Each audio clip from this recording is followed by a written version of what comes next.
Chapter 37. The tension in the room had begun to ease, if only slightly. But one matter remained. Now, it was time to speak to the woman herself. Majoran had remained silent throughout, seated quietly, her posture stiff. She hadn't spoken, hadn't even flinched as Ren's venomous proposal filled the chamber, just sat there, her expression unreadable. Awaiting judgment, I turned to her. Majoran, I said, voice level. She looked up, slowly. Her eyes met mine for only a moment before she lowered them again. I know it was stupid of me, she said quietly. But my heart was taken from me with a secret skill known as marionette heart. I no longer have control over my own destiny, and carrying out his bidding is the only thing I can do. Her voice trembled slightly toward the end, but she didn't cry. She wasn't making excuses, either. Just accepting what was to come. Silence fell again. Open double angle bracket. Understood, master. I will now explain. Close double angle bracket. Ciel's voice drifted into my mind, soft, collected, but edged with the precision of someone who had already parsed the full truth. Open double angle bracket. Marionette heart is one of Clayman's secret techniques. It carves a cursed seal directly into the biological heart of the target, replacing it with a pseudo-organ and artificial magical heart. This device places the target under absolute control, effectively turning them into an eternal puppet. Close double angle bracket. An image flickered into my thoughts, conjured by Ciel. A heart, not flesh, but a glowing construct of magic and wires. Controlled. Unnatural. Open double angle bracket. Their original heart is stored elsewhere. The false heart serves as a magical receiver, transmitting information through encrypted signals across the ley lines to Clayman. He can listen in, command them, and even harm them remotely. If the artificial heart is destroyed, the original one disintegrates. If the real heart is destroyed, the host dies. Close double angle bracket. So this was more than just brainwashing. It was blackmail, enslavement, dressed up in magic. Open double angle bracket. Additionally, this device can be used to gather intelligence. Think of it as a listening device one Clayman could use to track everything she saw or heard. Close double angle bracket. I tensed slightly. Wait, is he hearing this right now? Open double angle bracket. Yes, master. I refrained from interfering with the signal during our discussions to avoid alerting him. However, should it become necessary, I can block all transmissions and even transmit false information through the magical link. Close double angle bracket. False information. I blinked, slowly. So not only could she protect our side of the story, she could feed Clayman lies. That gave me an idea. He hadn't sent Majoran here just to sabotage us. He'd sent her to provoke us. To anger us. To make us kill her. And then he'd use that act to justify a retaliatory strike. Because, according to Milam, the Jura forest was still Veldora's territory. A neutral zone. Even if Veldora had vanished, the demon lords couldn't interfere directly, not unless they had a reason. They kept each other in check, and breaking that balance was a risk none of them wanted to take lightly. But if Imogen under Clayman's command were slain inside this forest, he'd claim it as an act of war. An excuse to violate the neutrality. A move against us disguised as retribution. How petty, how convenient, how obvious. Clayman wasn't clever, just conniving. Open double angle bracket. It would be advantageous to let him believe his plan succeeded, master, while feeding him altered data. The link is intact. I can maintain the illusion. Close double angle bracket.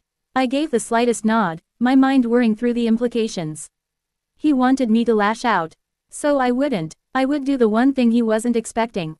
I would spare her, and in doing so, turn his own game against him. I turned back to the others and gave them a brief rundown of what was really happening about Marionette Heart, Majoran's manipulated state. And Clayman's true intent. He hadn't sent her to sabotage us, he sent her to die, hoping her execution would justify an attack on Tempest. After my briefing, Majoran explained everything she knew about Clayman, his orders, his actions, his connections. Every last detail she had. As I spoke, Ciel quietly interfered with the signal running through the false heart embedded in Majoran's chest, carefully feeding Clayman just enough information to make him believe we were still locked in a long meeting, debating her fate. Let him think his plan was working. Once the explanation was finished, I turned to Majoran again. I'll help you, I said simply. She looked up, wide-eyed, unable to form words. With Ciel's assistance, I created a replacement heart, a clean, magical-compatible core that could function in place of the cursed device. Then, I reached out and extracted the original, Clayman's bug-ridden mockery of a heart. A pulsating clump of malicious design, severed now from its power. Majoran watched, stunned, as I held it out to her. Break it. She hesitated then, with trembling hands, crushed the cursed heart. At that moment, Seal acted. In the space of a heartbeat, she sent Clayman a final piece of false intel. Rimuru has reached a decision. The traitor has been executed. If Clayman wanted to play games, he'd just been outplayed. After all that briefing and interviewing, I stepped outside once more. The visitors from Bloomend were already gathered, just as I'd instructed them earlier to prepare for departure. They'd loaded up their wagons quickly and efficiently, over 100 merchants, adventurers, and personnel, all waiting with a quiet sort of discipline. Guard Mjalmile stood at the front. Ever the picture of calm professionalism, he stepped forward with a polite bow. "We're ready to go, Lady Rimuru," he said evenly. "But, what are your orders from here?" "I'll escort you a little ways out," I replied. "Once we're safely beyond town, you'll head straight for Bloomend. I want you to report what you saw, everything, just as it happened." Guard gave a slight nod. He didn't ask questions. Smart of him. I turned to lead them, then raised a hand to stop him for a moment. "Before that, Mjalmile, can I have everyone here promise to keep what I'm about to do a secret?"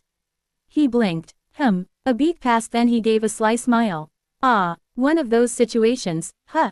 You make it sound like I'm constantly causing problems," I muttered.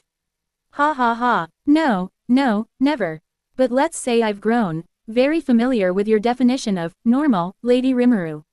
"Hey, you said it." I smiled despite myself, and we exchanged a light slap on the shoulder like old friends. "Just be careful," he added, a little more quietly. "I'm not the type to pick a fight I can't win," I said, then took a breath and activated spatial motion, spreading the boundary across a wide section of land.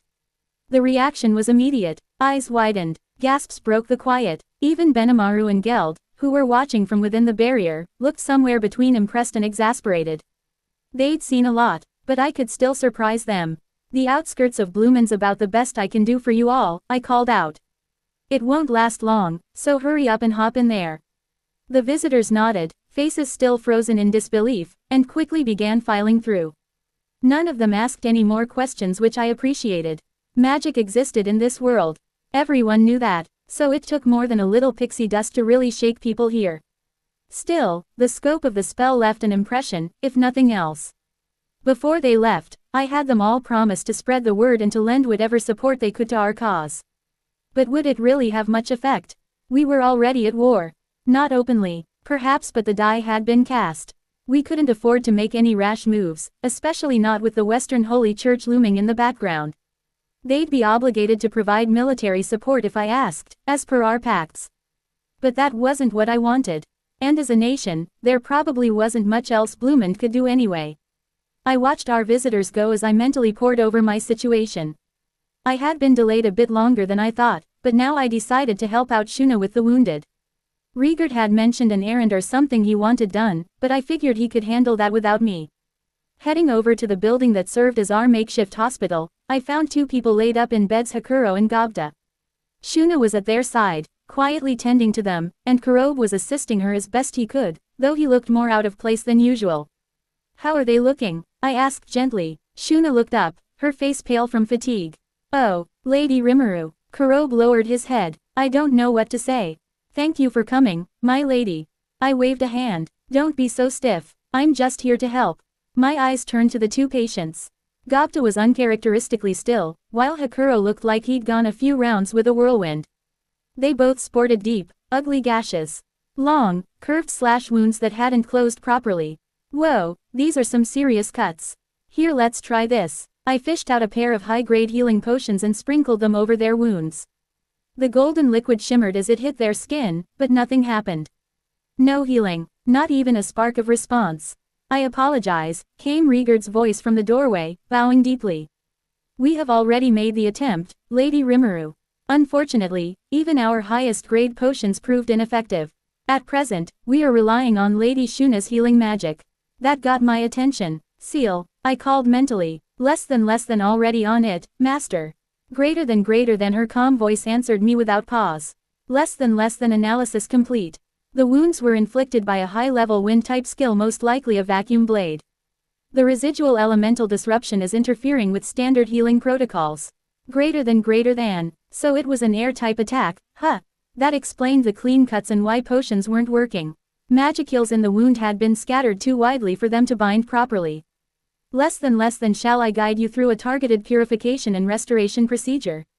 Greater than, please do. I held my hands above Hakuro and Gobta, letting Ciel's instructions guide my magic. A soft blue-white glow began to spread from my palms, sinking into the wounded flesh with a faint, soothing hum.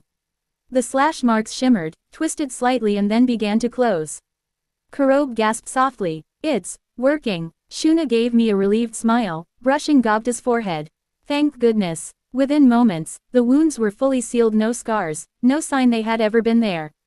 Both patients remained unconscious, but their breathing had evened out, color returning to their faces. Less than treatment complete, greater than Ciel said in my mind. Less than they should recover naturally now. Greater than, thanks, Ciel, you really saved us there. I stood back and let out a breath. At least that was one less crisis to worry about. There was still one thing I had been avoiding all this time. One person. I took a breath and spoke aloud, my voice quieter than before, but somehow heavier. Take me to Xian. The words dropped into the room like a lead weight. The question made everybody Ren, Rigurd, Shuna, Benimaru, even Hakuro freeze. Not one of them moved. Not one dared speak. They didn't know that I already knew. No answer came. The silence dragged on, thick and suffocating, until I slowly raised my gaze. Shuna's face was turned away, her lips trembling, her eyes glossed with tears that hadn't yet fallen. She couldn't look at me. None of them could. So I turned to Ren instead. Please, I said softly. Ren held my gaze for a moment, her expression unreadable, but then she gave a slight nod. Over here, she said, her voice steady, low. Follow me. We walked in silence, past buildings still being repaired, past soldiers and citizens respectfully keeping their distance. Eventually, we reached the central plaza where the fallen had been laid to rest. And there she was, Xian. Her body lay beneath a white cloth, carefully arranged in neat rows along with the others. Out of sight, out of mind, hidden from me, protected from me. I stood frozen, staring at the cloth. I'd known. I wasn't stupid, but knowing didn't make it hurt any less. Leave me, I said quietly, still staring at her. No one moved. All of you, I added. Benimaru hesitated, then slowly turned. His fists clenched, jaw tight. Hakuro bowed deeply and departed without a word. Rigurd murmured a soft farewell and followed, head low. Shuna lingered. Without a word, she walked up to me and gently wrapped her arms around my waist. Her embrace was warm and trembling. I felt her sorrow pressed against my back, quiet and overwhelming. Then she stepped away, gave me one last look, and left. Only two remained. Ren and Ciel. They stood silently behind me, one step apart on either side. Like ceremonial guards, composed, watchful, still. I didn't look at them. My eyes never left Xian. Why are you two still here? I asked softly. Ren responded with perfect poise. I am your maid, my lady. Naturally, I remain by your side at all times. Then she added, with the faintest hint of dry humor. And besides, this is the part where the protagonist, devastated by loss, awakens her secret cheat power. I must bear witness to that, of course. There was the faintest dry laugh behind it. She wasn't trying to be funny. She was trying to make me feel something. I didn't react, but I understood. Ren gave a small, elegant cough. Ahem, please excuse my lack of decorum. Then Ciel spoke out loud this time, her voice as calm and sure as ever. I am a part of you, Master. Wherever you go, I will always be with you. Her tone wasn't dramatic, it wasn't emotional, it was simply the truth. Quiet, unshakable, certain. I didn't respond, I couldn't, but I wasn't alone, and in that moment, even if I didn't feel any stronger, I could still stand. The silence stretched on. The wind whispered faintly through the plaza, brushing the edges of the cloth over Xian's still form. I stood there, unmoving, as time slipped past unnoticed. My chest felt hollow, heavy. I didn't know how long had passed before I finally found my voice again. I know it's a stupid question, I murmured, just barely audible. But, can we bring them back? The words slipped out before I could stop them. A whisper of fragile hope I hadn't even realized I was clinging to. I wasn't even looking at Ren or Ciel, just at the cloth. At her. My fists were clenched, but my voice trembled. I know it's not supposed to be possible, but, even if there's the slightest chance. There was a moment of silence behind me. Then Ciel's voice, steady as always, spoke gently from my right. It may be possible, Master. I blinked, breath catching in my throat. There is a theoretical method, Ciel said quietly. My heart skipped a beat. I looked up, eyes wide, turning slightly toward her. Even through the weight pressing on my chest, hope sparked tiny and fragile. Really? My voice cracked just a little. Then we can bring them back. But before I could cling to that thread any tighter, she continued. But it's impossible. The words hit harder than I expected. I froze, confusion flooding in to drown the hope. What? I turned fully toward her now, eyes searching behind the smooth, expressionless mask. What do you mean, impossible? I hadn't raised my voice out of anger, but the volume jumped on its own surprise, frustration, desperation bleeding through the cracks in my calm. Ciel stood perfectly still, hands clasped in front of her. Her tone didn't change, still soft, still composed. I mean it is currently beyond our reach, Master, she replied. The method exists in theory, but we lack the power, the catalyst, and the right circumstances. In short, there is nothing we can do yet. I stared at her, my breath caught somewhere between a plea and a protest. Yet, Ciel didn't look at me. Her voice was calm, but I could sense her irritation flicker beneath the surface like a spark under ice. We lack the necessary amount of magicals to perform that kind of resurrection art, she said flatly. Thanks to that troublesome little hero's egg lodged inside you. Her tone, usually clinical, now carried an edge bitter, almost offended. I stood frozen for a moment, then muttered under my breath with a bitter edge, "Ah, that accursed seed." Ciel, still watching me steadily, continued in a quieter tone.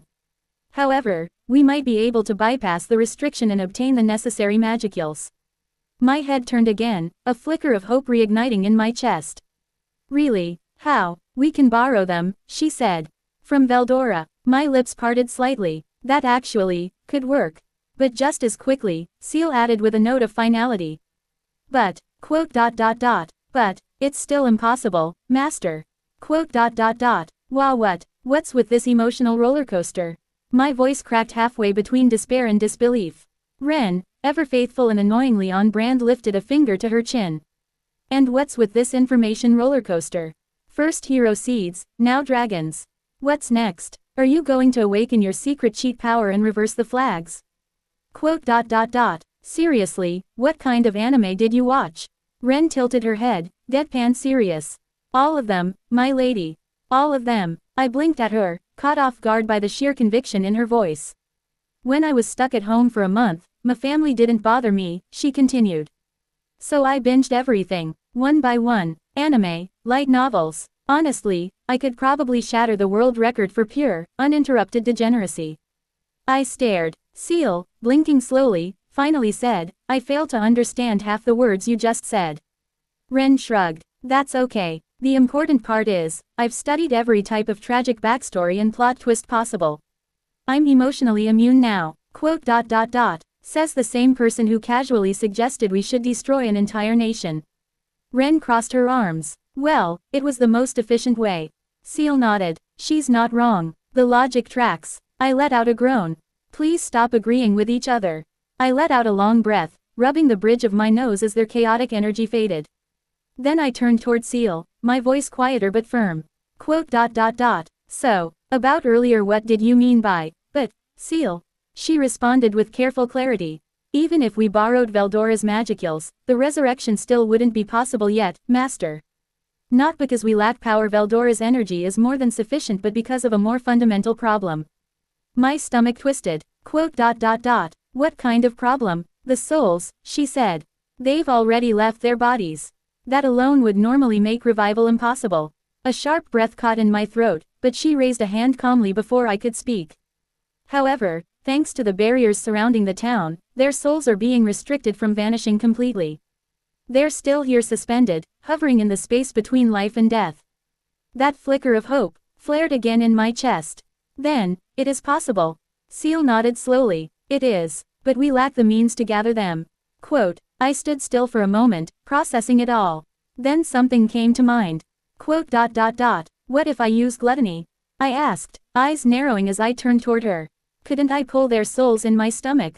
An interesting idea, Master, she said thoughtfully. And theoretically, yes, gluttony could interact with spiritual remnants. But, quote, it's still not strong enough. Quote, tch. Her voice was gentle, but her conclusion was absolute. The souls are delicate in this state. Gluttony's current form lacks the precision and sensitivity required to retrieve them without damage. You would risk consuming them completely, and destroying what you're trying to save. I turned back to Xian. She lay beneath the white cloth, unchanged. I stood there in silence, searching her face. Thinking, trying to find a way. Ren and Seal remained behind me, silent. The wind moved. Nothing else did. Somewhere down the line, night fell. I don't remember when. It just happened. The sky above was dark and vast, the stars distant and cold. I gazed up at the moon bright, full, indifferent. What should I do? There was no answer. My mind was quiet, eerily quiet. No chaos, no panic. Just a calm, heavy emptiness that dulled every thought. And yet, I couldn't come up with a single solution. Not one. So I kept asking myself the same question. Over and over. What should I do? I knew it was pointless. I knew no answer would come. But I couldn't stop. It was foolish, so painfully foolish, but I just couldn't stop. And the moon offered no comfort. 3 days passed. Xian didn't wake up. She's sleeping in way too late. I wish she'd knock that off. No, I know. I understood. I understood all too well that she'd never open those eyes again. But I didn't want to admit it. I wanted her back to her usual stupid antics, shoving those abominable meals into my hands with a proud grin. I wanted to see her bicker with Shuna, cling to me like always, throw herself into danger without thinking. I wanted her back. Gobzo, too. I didn't know him all that well. We only exchanged a few words on the journey to the Dwarven Kingdom. But Gobta did. Gobta admired him, looked up to him. He was his friend, his comrade. And now he was gone. All the monsters who lay here lined up in silence, in the quiet rows we built for them, had lives, bonds, memories. They had people they cared about. They laughed, they fought, they worked, they lived. No, it wasn't that monsters lacked feelings. They were my most cherished companions. They were my family. I wanted to laugh with them again. Train with them, eat with them, live with them, but it just wasn't going to happen. There's no way to resurrect the dead. So what do we do? Do monsters not count as people? Do our lives mean so little that we can be trampled, slain, dismissed without a moment's hesitation? Is that what this world thinks of us? If that's how it is, then they'd better be prepared to be trampled, too. My heart twisted. Dark emotions began to get the better of me: rage, grief, something heavier than despair. A storm of cold fury began to coil inside me. And just then, I realized that thought communication messages had been coming in through the sticky steel thread wrapped around my neck for a while now. I hadn't noticed. Not until now. I'd shut everything out so completely, even my own people. They'd been trying to reach me all this time. I made Soe worry for me. And I regretted that. Quote, Sorry, I didn't notice. Ah, you are safe. I am so relieved. His tone betrayed the worry he'd been carrying these past 3 days. Always so calm, always composed, and now even Soe's voice trembled. Slightly with relief. It made my chest tighten. It also made me realize. Everyone must have been worried. Worried sick about me. I could mope and beat myself up about that later. Right now, I had things to do. Time was running out. I steadied my voice. Give me a status report. What's the current situation? Soe quickly complied, slipping back into his usual efficient tone. According to him, our enemies had established battle encampments in the 4 cardinal directions around town. Each one was fortified and held roughly a company's worth of knights. That alone would be troubling, but it got worse. Each camp was also shielded by magical devices, complex constructs designed to project the same barrier that had weakened everyone inside town. In short, the town was still trapped in that cursed field. Even worse, Soe reported signs of teleportation magic among the enemy forces.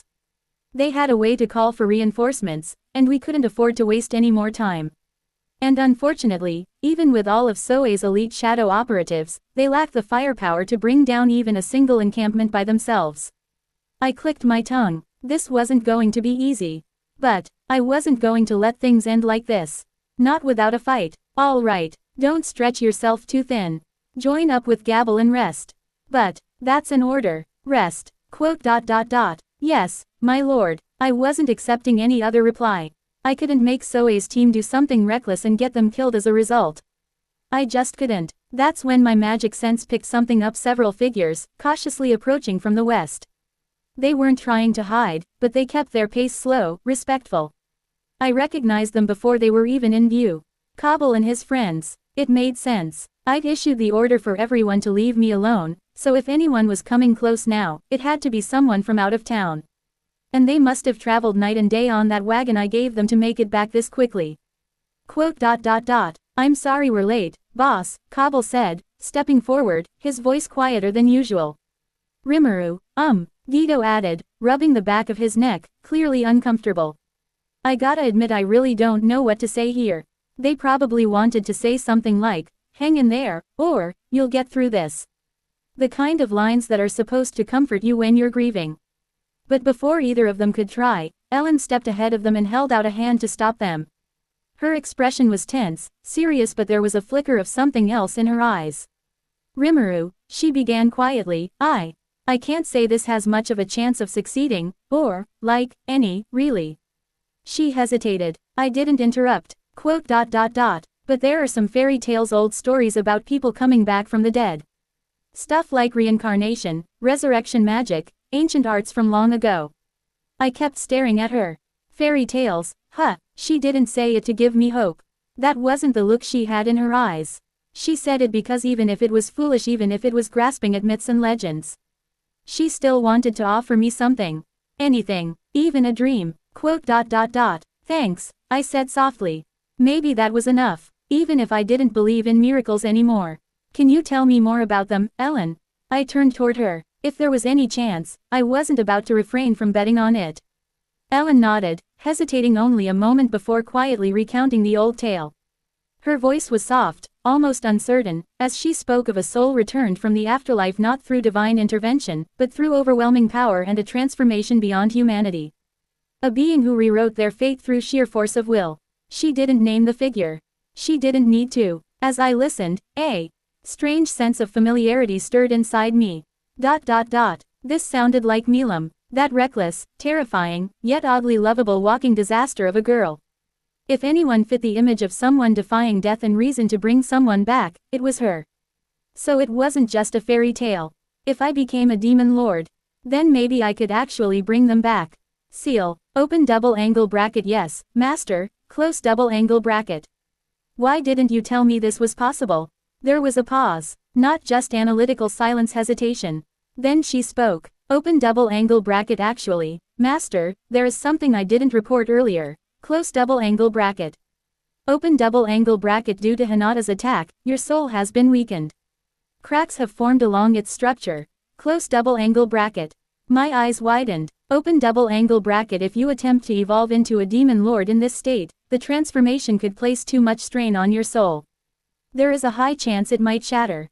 However, if you give it time, your soul will naturally recover on its own. Close double angle bracket. A high chance, not certainty. Not absolute, just high. I lowered my gaze, my thoughts turning to Xian. To Gobzo. To all the others who had fallen, their lives stolen under my watch. So there's still a chance. However small, however fragile. It exists. If that's the only chance I have to bring them back, then I'm going to take it. Because if I don't take responsibility for this, if I back away now, then what kind of leader does that make me? No, I thought, gripping the edges of my cloak. I will do it, even if there's only a slim chance of success. Even if it means risking myself. I have to try, because it was my responsibility. I let this happen, now I'll fix it, no matter the cost. Ciel's voice answered calmly in my mind. Master, if you proceed with the evolution into a demon lord, there is a chance, however slight, that your soul may repair itself during the process.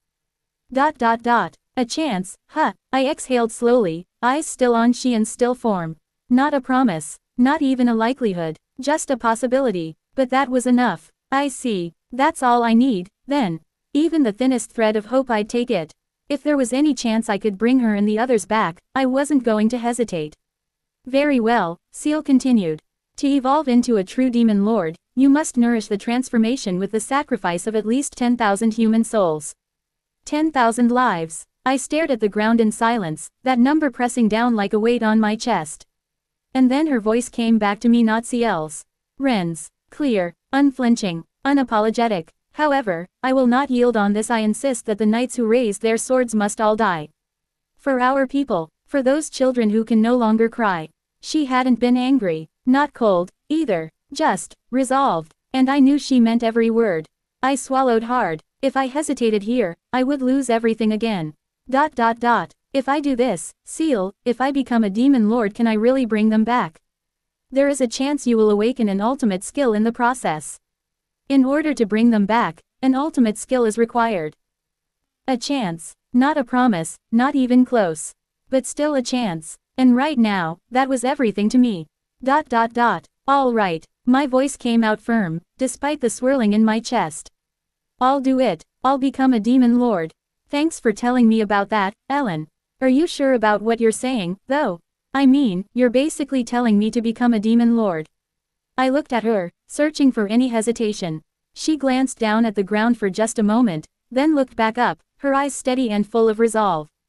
Well, you know, I come from the sorceress dynasty of Thalion, she began, her voice quiet but unwavering.